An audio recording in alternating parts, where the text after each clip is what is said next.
tell us a little bit more about those certain certifications that you have that, maybe some others don't in the area, which kind of separates you from everyone else. Yes, I do think these set us apart. So functional dry needling is an amazing modality, I guess it would be classified as, where we're applying an acupuncture needle in a very Western medicine type way. So we're trying to take the acupuncture needle and apply it to the tissue that is dysfunctional or painful or tight.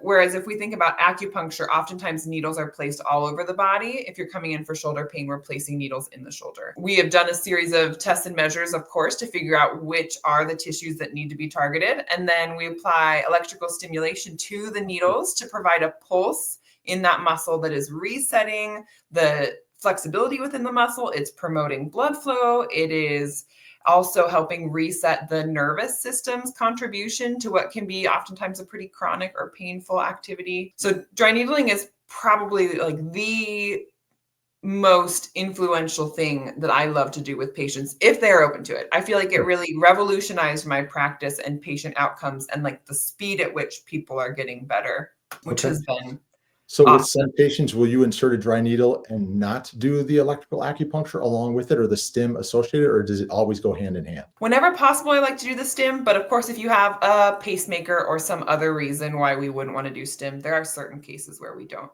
But for the most part, the stim actually helps decrease any soreness from the needles and I think gives you the biggest effect. So when possible, it's good to add in there.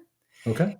Some other great things that I think our clinic does that sets us apart include blood flow restriction therapy. Oh, So nice. that's where you're partially occluding blood flow to an area to help create greater strength gains under lower loads.